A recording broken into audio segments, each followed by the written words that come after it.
Alright, here we are with Triple Threat Talk. We're outside of our monthly pay-per-view place, the Louisville Pizza Place. And Big Ed said Alberto Del Rio was going to be here, so I don't know what's up with that. Yeah, I don't really buy that, but Postmaster's late. Where is he at? You can't blame anyone for being late after you were 20 minutes late after playing tennis last give me week. a break. So, I guess we'll just sit here and wait for him. And look, there he is! It's Alberto Del Rio! It's not! It's Alberto Del Rio! What are you, nuts? It's spitting image of Alberto Del Rio. It's Postmaster Joe! No, it's not! He's Hispanic, clearly. Nice show, Alberto. I like the downgrade to the Camaro. It's very nice. I like it. Can we get on with the show here? Yeah, all right, let's do the show.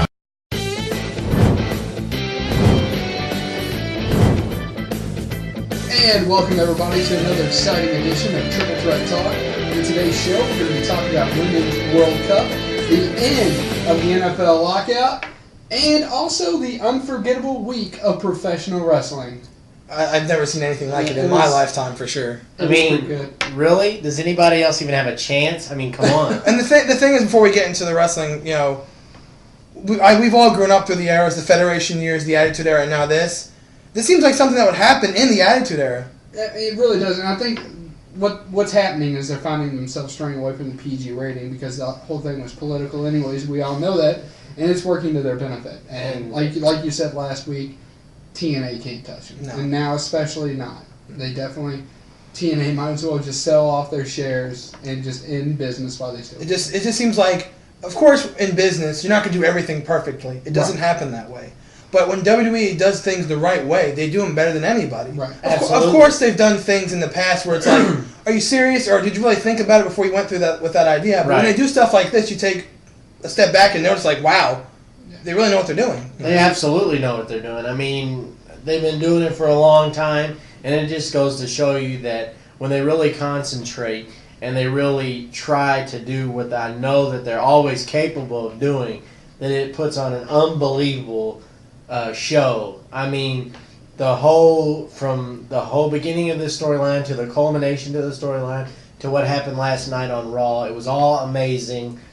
And I can't wait to get into it. Yeah. I mean, it's going to be great. I hope everybody saw Money in the Bank. I hope everybody saw Monday Night Raw. If you haven't, dear God, order the encore presentation of Money in the Bank. It is worth the paying to order the encore presentation of Money in the Bank. It was probably the best pay-per-view of the year, bar none. Was the best pay-per-view. Absolutely. And Raw was very good last night with the plot twist, and we'll get into that momentarily. Yeah. But first, let's get into a little somber news on the front of good old US of A. The women, hats off to you. Gallant, epic effort. You made it all the way to the finals. You had a lead of 1-0. Japan fought back, tied it up. Took the lead late, 2-1. Yet again, Japan come back. Tied it up at 2. We go to penalty kicks. Penalty kicks is probably one of the most stressful things. It's like a penalty shot in ice hockey. It's psychological. And it seems like that's where we fell apart. I'm sorry, you people out here that said that our women choked, screw you. They did not choke. They put on a heck of a show. They went and performed to the best of their ability. They beat Brazil, which is one of the best teams in the world. I don't care what you say. Yeah, women's or men. Yeah, absolutely. And they showed guts and determination in that final. They fought to the end. Hope Solo fought one-legged, basically, because you could clearly see something happen to her in the final. And Abby Wambach is unbelievable. She has to have the greatest head in all of soccer. And, I mean, that one header that gave them the 2-1 lead, you were just like, wow, amazing. That's her bread and butter, the header right there.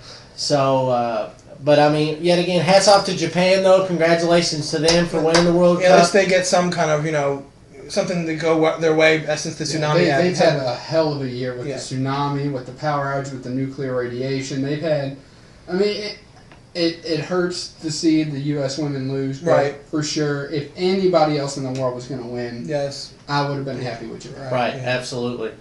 And some good news to report. fellas? Saturday. Are you ready for some football? What? Are you serious? According to what I read this morning, Yahoo Sports. Not just read, it's being reported. Well, it's being reported. During this week, they are working on a deal. It seems like by the end of this week, Friday or Saturday of this week, the deal will be done and the labor for the NFL will be over, so teams can start getting to camps, getting ready for preseason, and get the season underway. The Packers actually sent out a memo to their players and emails. This was reported that they be ready to prepare to report by Saturday.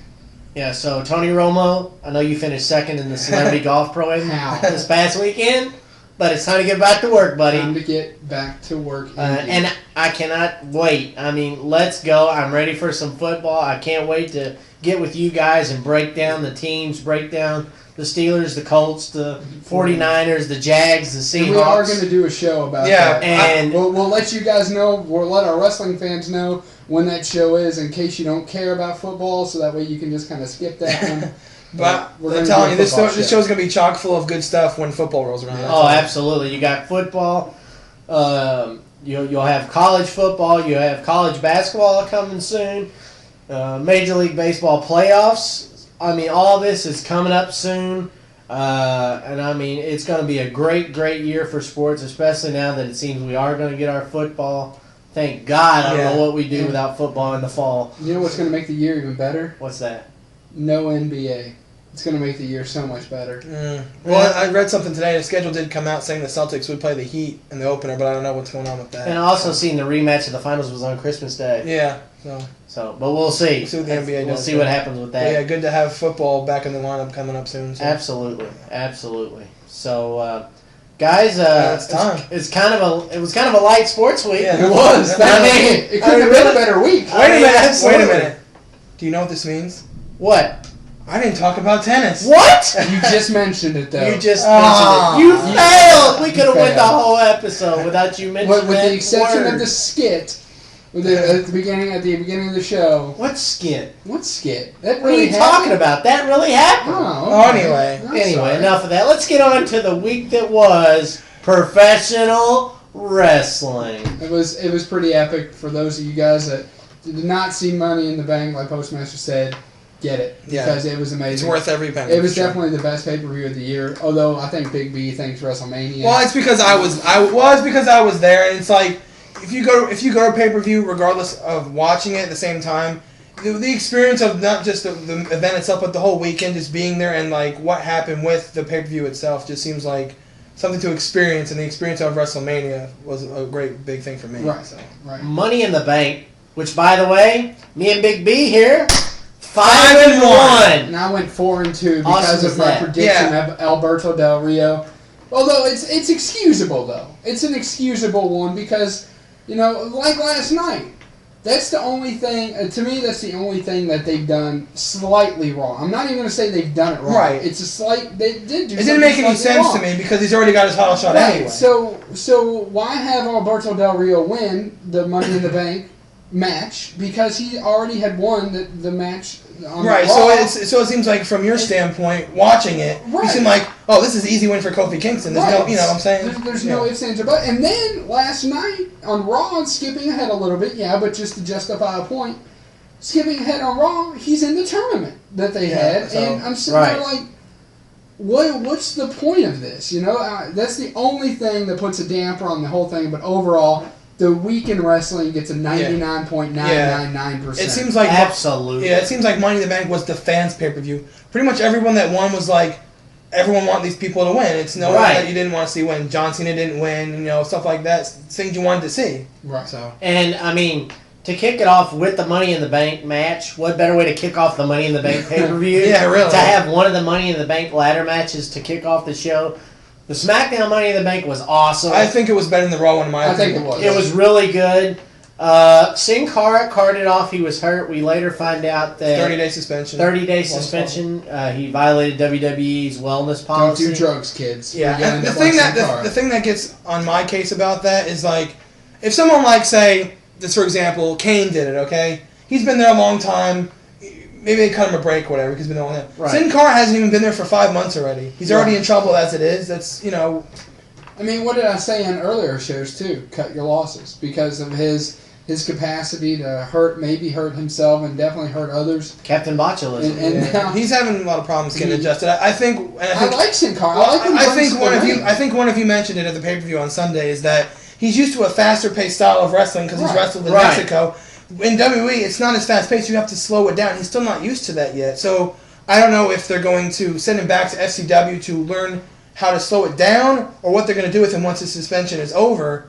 But I mean, it's just one of those things where you have to judge on what's going to happen, what your plans for him were, and where you stand on him now. Because you just have to reevaluate anytime something like this happens.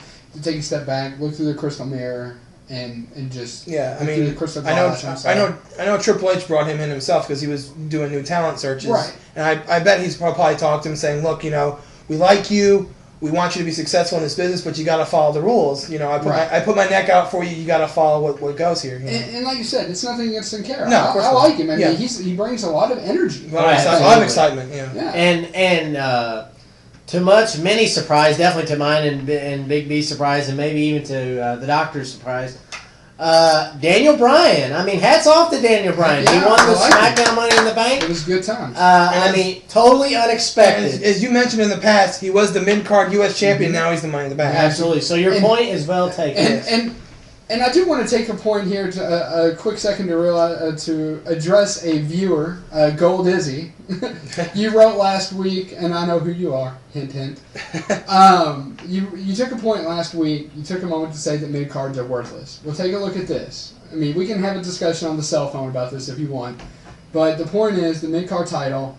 Daniel Bryan had it, and now look at him. Just a couple months later, he is Money in the Bank champion. Everybody's cashing money in. And to validate your point, Miz was U.S. champion. Look where he went. Right, Miz is absolutely. U.S. champion. So I think it's well taken. For years before this, the mid-card titles were worthless. Right. But I think that's one thing that's starting to come back. Yeah. And it's going to take a lot of negative debate about it to change my mind. I honestly think that we're back as far as that goes, we're back in the good old days of the mid-card titles. Right. And the only thing that I can say is that you're saying Daniel Bryan won, and obviously people know that I like Sheamus and I like Cody Rhodes. The only thing that I can say, hopefully, is because before Money in the Bank, Daniel Bryan was feuding with Cody Rhodes. Right. So maybe they'll feud again. Hopefully, maybe Cody Rhodes gets the Money in the Bank anyway.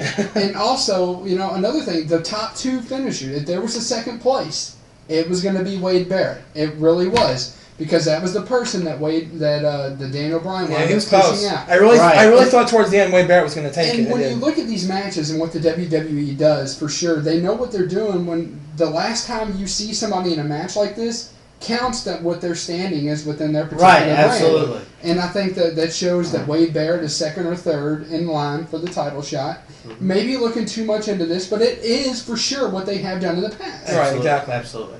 And, of course, I mean, the Divas match, it was what it was. We all knew Kelly wasn't going to lose. Well, I think I mentioned to you also at the pay-per-view is that with a match like the Money in the Bank match, it was exciting, it was fast-paced action, and then they have a match to slow it down a little bit, give the fans a little bit of a break after a match, because obviously the women's match was not going to deliver as well as the Money in the Bank. Absolutely not. So. And then you have a squash match. Mark Henry basically squashes the Big Show. He squashed his leg. I know. It's crazy. Actually, I heard on Raw last night, Michael Cole mentioned that Big Show could be out up to 2 months. Yeah, but that's just time off. Well, maybe not. Maybe not. Well, you don't know. You don't know what happened. I mean, you never know. But from what it looked like he crushed his leg pretty good with that chair. So. I mean, and then that was our ice cream match. Yeah, that was our ice cream match. And then we have Raw Money in the Bank, which was damn good. I will say, I don't know about you all, I was kind of surprised that they didn't throw in one of the world title matches right there and save one of the Money in the Bank matches for later. I thought they would maybe break it up. Right? Because Money in the Bank was the name of the pay-per-view. Right. So I thought maybe the Raw Money in the Bank could have been underneath Cena versus Punk, because obviously nothing was going to top John Cena versus CM Punk. Absolutely not. So you have Alberto Del Rio win. Big surprise there. Me and Big B both said Alberto should win. I mean, he won a number one contenders match a couple weeks ago on Raw. He won Royal Rumble. He's been taking the back seat for months now. Yeah, he was supposed to be world champion before this point. Right, and so hats off to Alberto. Congratulations to him. Glad to see him pick up the victory in the Money in the Bank match. Absolutely. Yeah. But what I'm more glad to see, Captain Charisma. I don't know for how long, but he's champion twice now. It may be 5 days, just like 2 days, 5 days, just like last time. But I'm still gonna say, even though I picked Christian to win and Christian is my man, I was honestly surprised he won the match.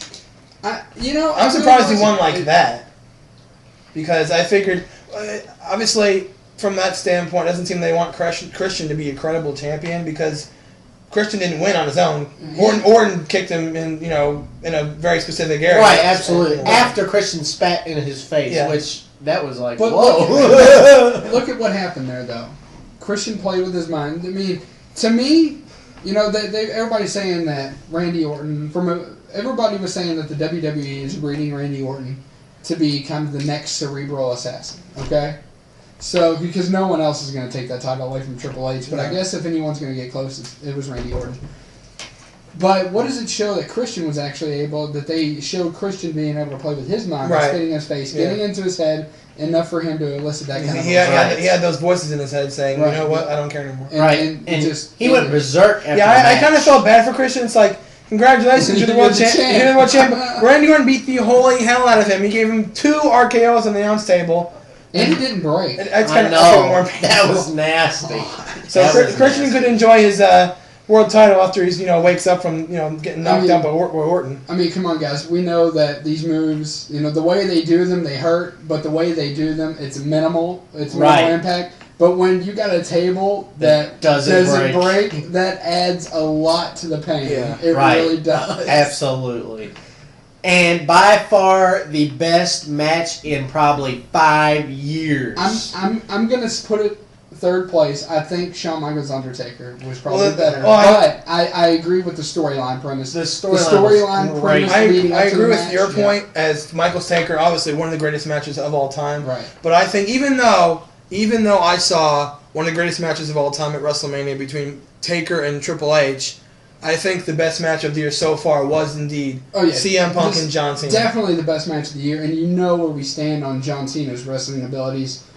So for me to say something like was the best match of the year. He has ability. I mean, well, it seems like when he goes up against people that are a lot better than him, like a Shawn Michaels or a Triple H or a CM Punk, they kind of push him a little bit to do a little bit more, like in the ring, technically wise. So that way he steps up his game a little bit. But it's like Chris Jericho tweeted: John Cena is a lot better than what people give him credit for. He needs to be given more credit. I think Jericho would know too. And Jericho would know, absolutely. I think Jericho would know more than casual fans would know. I think he would know more about that. Absolutely, absolutely. And the way they wrap the whole storyline, and you have Vince and John Laurinaitis. He tried to pull the Chicago screw job on him. Yes. That was funny. Cena was like, I'm not having it, and he laid out John Laurinaitis. He clocked him right in the eye. And then, which led to CM Punk getting the victory. GTS for the win. And kissing Vince McMahon with the title, walking out the crowd and saying goodbye with... Well, something important did happen in that split second before that. Vince McMahon got on the mic and said, "Send out Del Rio." Yeah, he wanted Del Rio to get out there. Yeah. And as soon as Del Rio enters the ring, of course, he got kicked. Yeah, we don't need to run into that because everybody saw it. But I think that might be some kind of important implication. Right, absolutely. So, moving on to Monday Night Raw, you didn't know what to expect because here you have a wrestler who doesn't have a contract with WWE, who walks out of the arena with the title, and who parades it around Chicago. Right. I mean, he's taking pictures of it and putting it in his refrigerator and putting it on Twitter, for God's sake. These are the Cubs game, taking pictures there. Right. And so you're like, there's no title, there's no Punk. Will John Cena be fired? What's going to happen? You have no idea. All day Monday, if you're a wrestling fan, you're like, Jesus Christ, is it 9 o'clock yet? Is it 9 o'clock yet? This is like the first time I can remember in a while where Raw came on and I had no clue what was going to happen. I was excited about Raw. I mean, I was working all day, and I was like Postman said, is it 9? What time is it? Yeah. I mean, I'm a grown man. We're all grown men here. I mean, right, absolutely. For us to be excited about something, I mean, it shows a lot to what they can do when they put their mind to it. Because we've been able to guess. You guys have watched our show. We've been pretty daggone good with our predictions. Yeah. We couldn't predict what was next. We know our stuff. We know our stuff, so. Right, absolutely. So, I mean, for Vince to come out, You didn't know what Vince was going to say. All we knew is Vince McMahon was going to start the show. I messaged you last night on Facebook. I like this Pepto-Bismol jacket. Oh, God. Only Vince Kennedy McMahon could pull that off. Yeah. And so he invokes this tournament. Right. We got the tournament. Right. And it involves 8 wrestlers. Everybody from Money in the Bank minus Evan Bourne, which they replaced with Dolph Ziggler. Right. Miz. Face Alex Riley. And it seems like if you saw Money in the Bank, he was favoring his knee because he took a nasty fall off the ladder. Right. He was still favoring it in his match at Monday Night too, but he was able to pick up the win over Alex Riley. Right. So we had Miz won, and then we had Kofi Kingston fought Jack Swagger. Jack Swagger's. I think they might be trying to set him up for a re-push. But well, the thing was, I think what happened with Jack Swagger is they gave him his push on ECW. He was the champion, and then they said, okay, we'll see where this guy can go at that point. And then they gave him the Money in the Bank at WrestleMania, and said, okay, now we're going to give this guy the big one. We're going to give him the world title. Right. And he ran with it for a little bit, and he really didn't do that well with it. So they probably said, okay, we made our mistake. We gave him a chance, and it's like, let's move on from that. Right. And then we had Alberto Del Rio versus R-Truth, which Alberto Del Rio... No, wait a minute. I'm sorry. Cut that. R-Truth won. Yeah. R-Truth. Del Rio fought Kofi. Yeah. Yes. Swagger fought R-Truth. Right. We got that backwards. Sorry. There were so many matches going on last night. I mean, we're not used to that many matches. And Dolph Ziggler fought Rey Mysterio. Right, absolutely. Ray won. But to cut to the chase so we don't get you more confused. It wound up Rey Mysterio. And Miz in the finals. Right. Which was then postponed, of course. Right. Before you get into the end of it, honestly, I told you before we started filming tonight, I thought the best match tonight was definitely R-Truth and Rey Mysterio. For sure. That was a really good match, I thought. Well, I thought they were all kind of one segment. None of them really broke over commercial like they usually do. Well, R-Truth and Mysterio actually did go right, that was it did, didn't it? Yeah, yes, it did. I actually enjoyed that match a lot. But that was the only match that went outside of its extension, and then of course, Vince McMahon steps in and says what he says, and then he said, I'm going to post told the Ray. finals He looked into him. He's like, Ray, this is bigger than you. Ray's like, no one man is bigger. Yeah, I want my match here. Well, he repeated that. He said that at the beginning of the show. Then he said it to Ray, and then he said it again. And then John Cena comes out. They talk what they were saying. He was about ready to fire him, and then wait a minute. Whoa! Before you get into that, John Cena's like, I'm not going to have any of this. And he's basically telling Vince, I think I know where you're going, and this was the biggest shocker I've ever heard in WWE history. Yes, I mean, for him to even be allowed to say this, and Vince is smart. He knows what he's talking about. Yes, Vince. Instead of John Cena just saying, I'm leaving. This is what I'm doing. This is what I love. I'll just leave and go somewhere else. He proceeded to say, well, that's fine.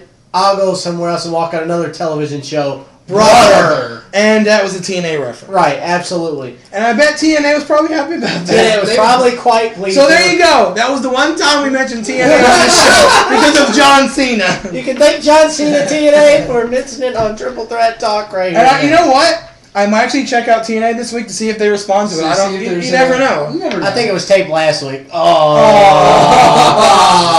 So we couldn't do that. So just as Vince, you think he's going to do the inevitable, you hear the music that we haven't heard in a long time. Since April. Time to play the game. Fan goes, crowd goes nuts, I go nuts. I went nuts. At that point, I started scratching my head. I was like, okay, where are they going with this? Well, when he first came out, I was thinking, finally, this is the Raw general manager. I even thought that too. I for a split second, I thought I was like, is this finally going to be over so the stupid Michael Cole stops reading his emails? And then, he comes down to the ring. Vince gives him the microphone. Well, first, before that, Triple H went up to a 0 so tell him something. He said, he gave him the proverbial, my son-in-law, Triple H! My son-in-law, the game. And then, like you said, after that, he said, guys, we need to do this in the back. And it seemed like, go on! As soon as he said, let's do this in the back, I was getting like, uh-oh, what's going on here? What's happening? Right. So we found out. Pretty exciting. Well, not exciting. I loved it. It was awesome. It was. And you know what? I think your catchphrase on the show is going to be epic because you say that a lot. It was epic. It was very epic. It was unbelievably epic. To see Vince McMahon, what happened to Vince McMahon, what he's done to so many people over the years, he was basically fired. Now, before we move on with this, I want to give everyone out there a little small lesson in business, which you may already know. Triple H said they filed an injunction vote of no confidence. Okay, we all know this is storyline, but just so you guys know, this is how we know this is kind of a storyline and a plot angle, because when he said that day, that morning, that a vote of no confidence was filed. How no confidence works is when a board of trustees files no confidence with somebody, it's a procedure that can take up to 2 weeks. It does take 2 weeks. What happens is there's appeals, there's lawyers, there's termination papers drawn up. None of this can happen in the time allotment that Triple H, from the morning to that particular point. 12 p.m. Eastern Standard Time. So he said it to him. None of that could have ever happened in that short of time. Right. Vince McMahon could have been replaced, but he was never have been fired. By that, he would technically still be the CEO. He would there would be an interim CEO appointed. And I was okay, yeah. And that's where we're going. That's how we know that this is a plot angle. I think that's where they're opening it up a little bit for interpretation to people that know the business side of things. Right, absolutely. This is key. Like I said, this is, wrestling is our bread and butter, like Postmaster said before the show. But whenever you get into business aspects of wrestling, that's when we're really good. Yeah. And this thing right here is prime example, business and wrestling, like it's been the last 3 weeks. And this is where we're going now. It opens it up to all kinds of possibilities. Absolutely. Yeah, and I mentioned to you before the show also, I said, obviously, Vince McMahon will still be in charge behind the scenes and everything. But I think what was going on last night is when Vince, unfortunately goes, Triple H and Stephanie are probably going to take over the company more than likely. Right. So he's probably grooming Triple H to take over, giving him a chance to do some things on TV in the role of CEO. So this is a test run. Right, exactly. Right. This is a test run. And I think not only last night was Vince McMahon relieved of his duties, I think he was going for the Oscar nomination with that crying scene right there. No, he did a really good crying. He did it very good. I mean, and hats off to Triple H for the whole "I love you, Paul." And then he shoots a fire him. The obligatory response from the audience.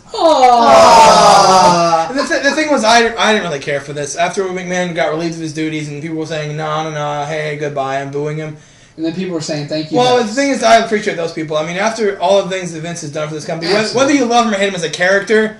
If it wasn't for Vince McMahon, we would not be... Well, we might, but we'd be talking about regular sports, not professional wrestling. Exactly. We wouldn't be doing this show. I mean, exactly. Yeah. Well, I'll go one step further as to say we wouldn't be friends if it wasn't for yeah, I agree with that. For the most part. For the most part. Yeah, I don't think we would know each other as well if it wasn't for professional wrestling. Professional wrestling brought together our friendship and brought together this show. Yeah. Right. It really did. And then... I've got something I do want to get off my chest about that, but I'm gonna wait a few minutes before I do that. I was gonna say the thing is though, Vince McMahon's dad, had the business for him, and then he gave it to Vince when he passed. I think Vince McMahon has done an excellent job for what he's done. Oh, he has and I guarantee you, his dad is in heaven looking down and he's like, I am so proud of him. He has taken this business. From make it a global juggernaut, not just in wrestling, but not just in sports, but in business. In business, they have so much to do with the military. They have so much to do with Make-A-Wish. Absolutely.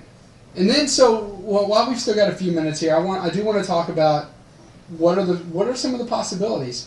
What I had said before the show is technically, if he was supposedly removed in the morning time, I think that everything that Vince McMahon did on Monday Night Raw could be undone. Yeah, I see your point with that, and probably what's going to happen next week is Triple H is going to come out and say, I'm in charge, this is what's going on. He's probably going to say, CM Punk's back or something. He's going to say something with the tournament, maybe they'll still have Rey and Miz, I don't know. He already invoked one thing by saying, Vince, you're not firing John Cena. Yeah, John Cena's not going anywhere. Yeah, so which we all knew John Cena Rock and Cena is still on. Right, absolutely. So what do we do from here? I think CM Punk comes back. I think Triple H re-signs CM Punk after some time because CM Punk has not... I don't think he's had... I don't know if he's signed yet, but I think... I honestly believe CM Punk 110% what he was saying about the contract issue. Right. And he probably was getting tired of constantly working from day to day. Right. So probably they're going to give him a little bit of time off.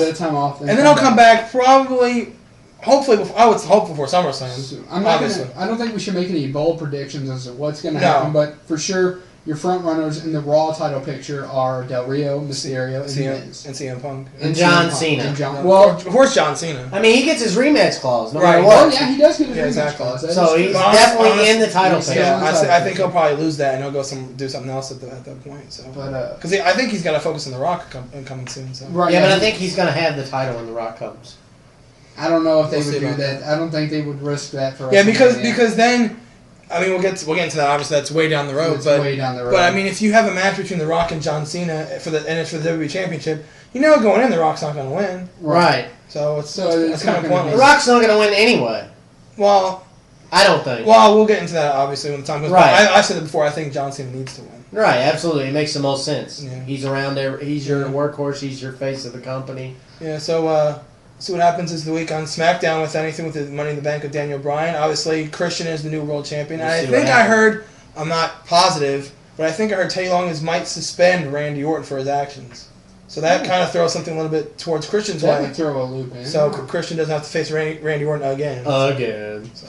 But, again, one of the best weeks in wrestling I've seen in a long time.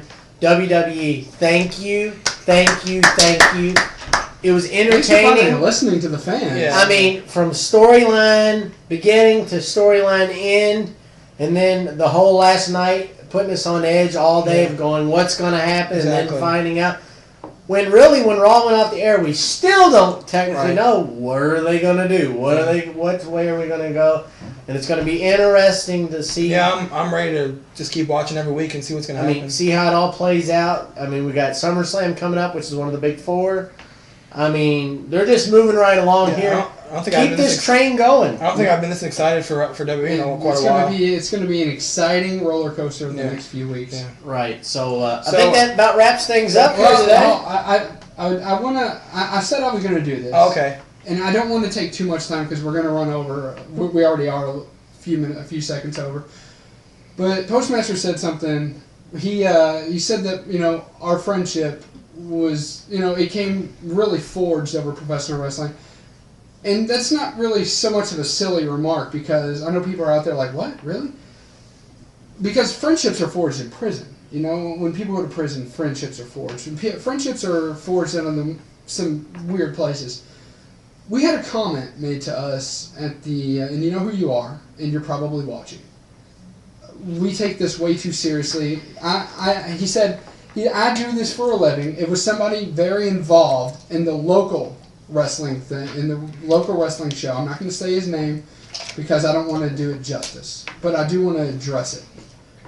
He said, I do this for a living, and you all take this way too seriously because we have a ruckus. We have a great time. That's what it's about. We have a fine time. It's about. I mean, we were jumping up and down and hugging each other. Right. I mean, come on. We see each other as a group, which is about 25 or 30 people. We see each other as a group. Once a month, maybe twice a month. Maybe twice a month, and that's it. We don't take this too seriously. We had a group up there, which included my lovely girlfriend, Jimmy's lovely wife. We had one of his... My boss. His boss. With his two kids. With his 2 kids. We had friend's sister. We had Jimmy's friend's sister there. Right. We had the rest of the general group. Right. And you're there with your father and a buddy. You're there with 2 people. Now, your father's a nice guy. I think it's time for you to take a lesson from your father and become a nice guy. Method acting is out. Now, if you wanna let the comment go, I'm willing to let it go because I'll be honest with you. I'm cool with you. I'm willing to overlook the remark. But when you say something like that tells the whole group that we take something this seriously, we take it way too seriously. That we need to grow up. We're there to have fun. Who are you to tell us what we should do with our time and our lives? I'm willing to let the comment go. I'm not even going to ask that you apologize. What I will do is for us to say to you to just butt out. Who cares what we do? You have your show's fans. You have a tiny bit of celebrity status. So act like a celebrity. Act like a role model. Quit the method acting. I know your character is supposed to be a prick on wherever you. I'm sorry, I kind of almost gave it away. I know your character is supposed to be a little bit of a prick, but when you're out in public and you're a celebrity status, That's not time for method acting. Method acting is for the Blue Man Group, and for those of you that don't know what method acting is, it's the habit of never breaking art, is never breaking character. So my comment to you is, watch what you say and respect other people. And that's what I'm going to leave it at. All right. All right. That was an interesting ending there. So, Absolutely. So for Triple Threat Talk, this is Big B. And I'm Postmaster Jones. And the Doctor. And as always, See ya. And as always, people, you can check us out on Facebook. The link is below. And you can send us any question, any comment you like at triplethreattalk@yahoo.com. So thanks for watching, guys.